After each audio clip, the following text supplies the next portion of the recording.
Eu espero que o Flávio tenha se dado conta disso, eu acho que sim. Acho que ele está vindo bem mais maduro. Ele precisa se colocar como o Bolsonaro moderado. Ele precisa disso para vencer, porque não se vence somente com os votos da bolha. Olavo é do Carvalho, melhor canal de cortes do YouTube. Opa, eu sei que você não aguenta mais ouvir, eu pedi para você fazer o triplo C, curtir, comentar e compartilhar, mas eu peço porque 4 entre cada 10 pessoas sequer estão inscritas no canal e a maioria não ativa as notificações e nem curte o vídeo, e isso prejudica o nosso algoritmo. Então ajuda a gente aí, brigadão. Enquanto isso, olha o que a mídia ainda faz, né? Bolsonaro comanda facções da direita de dentro da prisão, diz o UOL. Aí quando você vai ver, são grupos políticos. Que uso curioso de palavra, né? Facções. Tipo assim, a mesma palavra que a gente usa para falar do Comando Vermelho e do PCC. Mas é só uma coincidência, né? Só uma coincidência. Então, é óbvio que o Flávio Bolsonaro vai enfrentar esse tipo de coisa.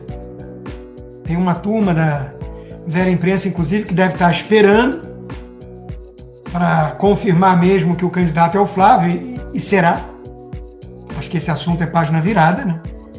O Tarcísio, vamos falar já disso, entrou com tudo e vai entrar com tudo na campanha do Flávio, mas a turma está esperando para deixar o chumbo grosso para cima do Flávio mais perto das eleições e quando não tiver volta, né? O Flávio tem algumas fragilidades, ele já se mostrou ruim em debate. Telhado de vidro, que a turma vai explorar, né? Rachadinha, loja de chocolate, mansão em Brasília, enfim. A gente sabe o que vai acontecer. A gente sabe, né? A turma que faz vista grossa pro PT, pro Lula, vai para cima do Flávio com essas narrativas. E ele vai ter que se sair bem, porque é o candidato da direita. Ele, até aqui, como dizem os americanos, so far so good. Ele está com uma postura presidenciável, com a fala afinada de união, inclusive citando nomes dos governadores. Esse é o caminho. A Flávia Ferronato fez uma análise boa aqui. Quem vai ser o vice do Flávio? Algumas pessoas falam em Tereza Cristina, outras em ACM Neto, pensando lá no voto do Nordeste. Tem alguns que falam do Zema. Agora, se for o Zema, você não tem como atrair o outro partido importante do Centrão, que é a turma da Tereza Cristina, do ACM, União e por aí vai. Se for a Tereza Cristina, você tem um problema mais de narrativa, né? Porque, enfim, todo mundo sabe que ela não é ponta firme. E aí é curioso, né? Que batem tanto no Novo, mas de repente vão idolatrar a Tereza Cristina. É basicamente um Marcos Pontes de saia, né? Então, como é que fica a coerência da narrativa? Porque política é a arte do possível. Resumindo, diz a Flávia, ou Flávio cede ao Ciro Nogueira e corre o risco de sofrer impeachment na frente, porque o sistema vai gostar muito, né, de ter um vice desses e pode tentar boicotar o seu governo, e vai ser criticado pela militância mais fanática, porque colocou alguém que, enfim, não é puro sangue do lado. Se bem que essa turma mais fanática mesmo vai apoiar os Bolsonaro independentemente do que eles falarem ou fizerem. Ou indica o Zema como vice e corre o risco de ficar sem os partidos do Centrão. Eu espero que o Flávio tenha se dado conta disso, eu acho que sim. Acho que ele está vindo bem mais maduro. Ele precisa se colocar como o Bolsonaro moderado. Ele precisa disso para vencer. Porque não se vence somente com os votos da bolha. Esse é o recado. O Lula foi acusado de antissemita, o Lula agora caiu nas graças do Trump, entre aspas, está criando resistência para aderir lá ao Conselho da Paz, que seria uma espécie de substituto da ONU. Ele preferiu se aproximar da China. Vamos ver como é que vai ficar o relacionamento com o Trump daqui para frente. Mas para lembrar que o Lula fez o Brasil sair da Aliança Internacional em memória do Holocausto, né? Então o Flávio Bolsonaro lembrou muito bem em Israel que Lula é um antissemita. Um dia depois o Lula vai lá e publica uma mensagem até meio genérica que o preconceito étnico não tem espaço. Mas ele não fala do Hamas, dos judeus de Israel, isso ele não fala. De forma direta, ele não consegue, né? Ele tem o chanceler do B dele é o Celso Amorim, imagina, o sujeito que escreveu um prefácio de um livro pró-Hamas, né? Essa é a turma do PT. Então, me desculpa, mas Lula é antissemita, sim senhor. Se isso tem algum impacto em eleição, é algo que a gente vai ver, né? Mas, pelo menos perante as elites, e acreditem se quiser, tem judeu que vota e apoia Lula, é um paradoxo, né? Eu espero que dessa vez essas elites, né, tenham se dado conta de que a radicalização geopolítica do Lula ela foi brutal. Ele sempre foi isso aí.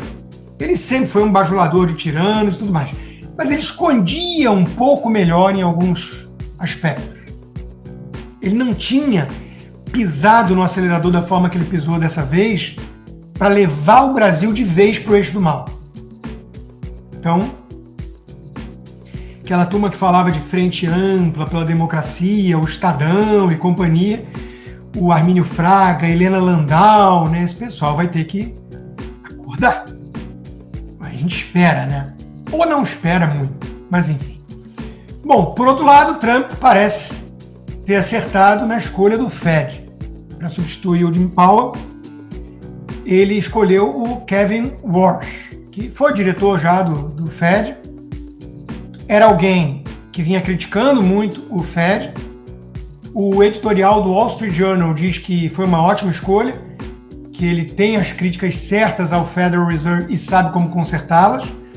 Alguns estão alegando que nos últimos meses ele adotou um discurso mais parecido com o do próprio Trump, de que tem que reduzir juros e por aí vai. Mas ele é alguém que entende os perigos do quantitative easing. É uma coisa meio técnica essa discussão, mas que ele é alguém que entende os problemas de você usar o balanço do Federal Reserve para tentar injetar liquidez na economia, impedir ajustes, recessões que sejam.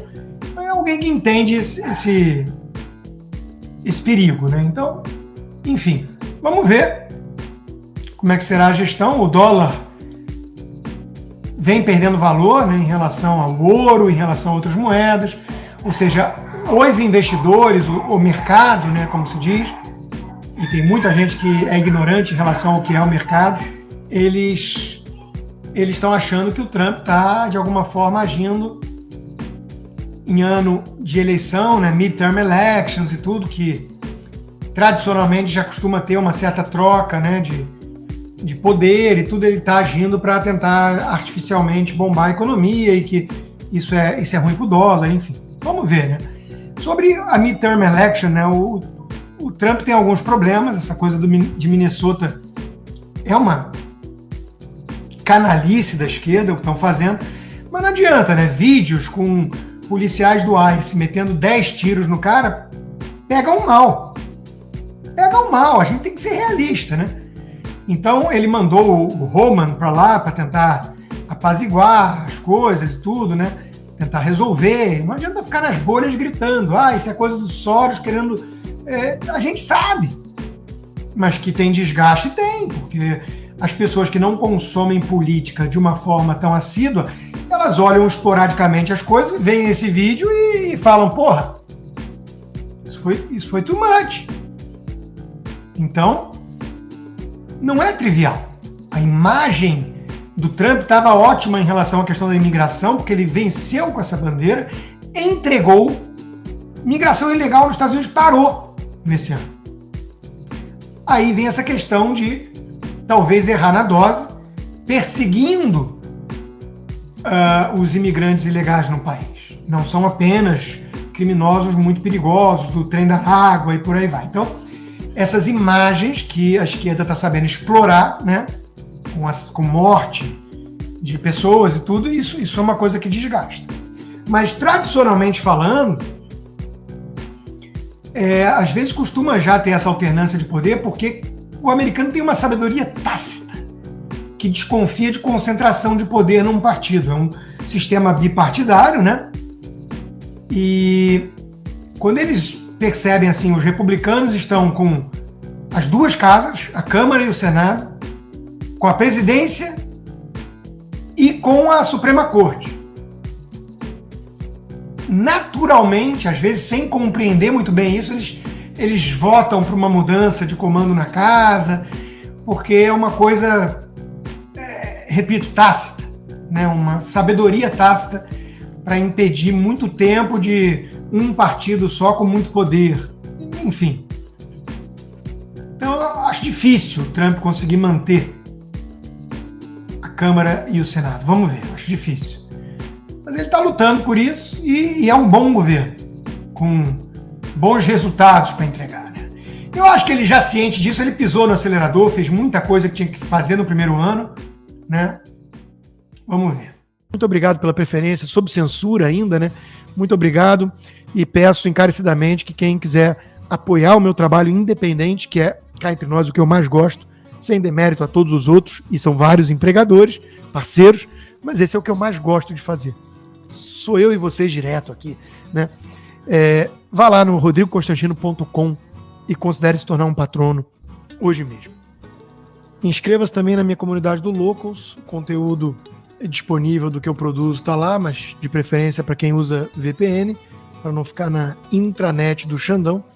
E, se possível, considere se tornar um membro apoiador. Você recebe como recompensa por viabilizar esse trabalho independente conteúdos exclusivos, como toda segunda-feira, tivemos ontem já, conversa de boteco. Quartas-feiras temos o Cigar Bar, em que eu procuro responder as perguntas dos apoiadores. Então, vá lá no rodrigoconstantino.locals.com, inscreva-se, gratuito, e, se possível, torne-se um membro apoiador.